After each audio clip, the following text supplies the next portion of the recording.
आज आपण बघूया टोकन मॅक्सिंग म्हणजे काय.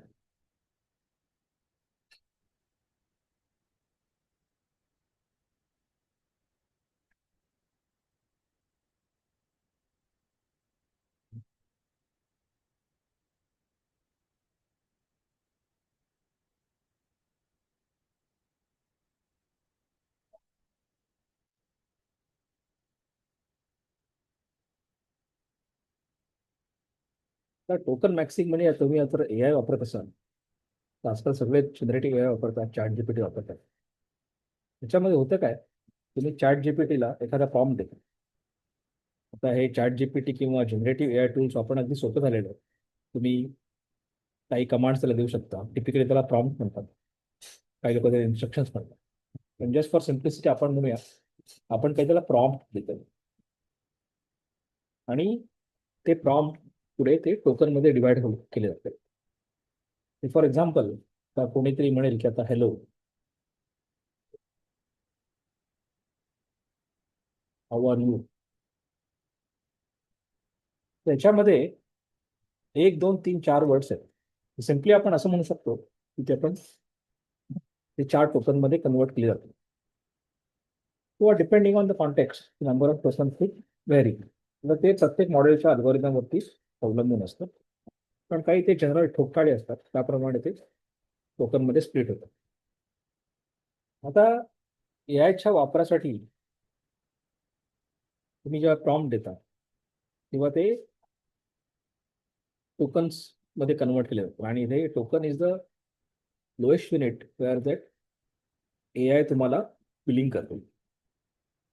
त्याच्यामुळे तुम्ही जेवढे टोकन्स वापराल, इनपुट टोकन्स म्हणजे जे आपण त्याला इनपुट म्हणून देतो, त्याप्रमाणे ते अकॉर्डिंगली बिल करणार.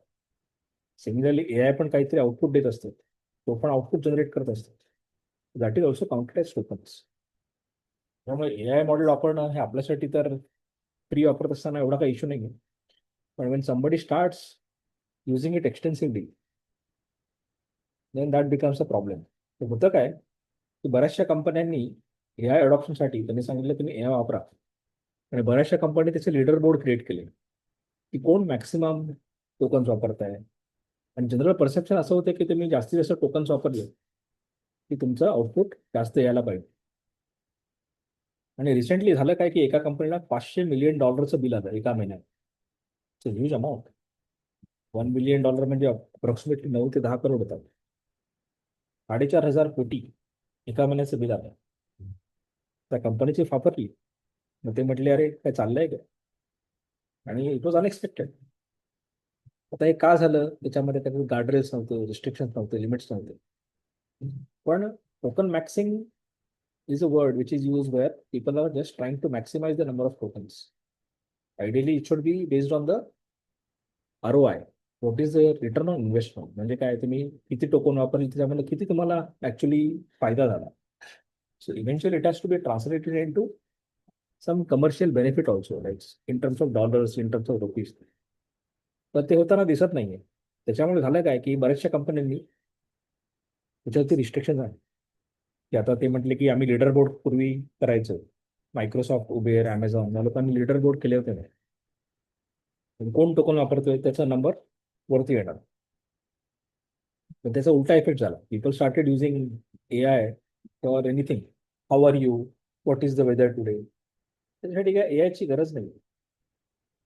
त्यामध्ये lack of control, no guidelines, आणि देअर नो रिस्ट्रिक्शन. त्याच्यामुळे कंपन्यांना बराच तोटा व्हायला लागला. आता त्यांनी बऱ्याच कंपन्यांनी त्याच्यावर रिस्ट्रिक्शन आणलेलं आहे. त्याला म्हणतात टोकन मॅक्सिंग. म्हणजे आयडियली टोकन मॅक्सिंग म्हणजे काय, तुम्ही ते वापरा, पण you should be able to efficiently use it. तो होल पर्पज होता. So deliberately using many tokens as possible in prompts और responses to get the maximum detail context output. पण त्याचा जेव्हा लोकांनी ROI बघायला सुरुवात केली, त्याच्यामध्ये म्हटलं अरे ROI तर काहीच नाही करत नाही, आपल्याला लॉस होईल. म्हणून त्यांनी ते रेस्ट्रिक्शन आणलेले आहेत.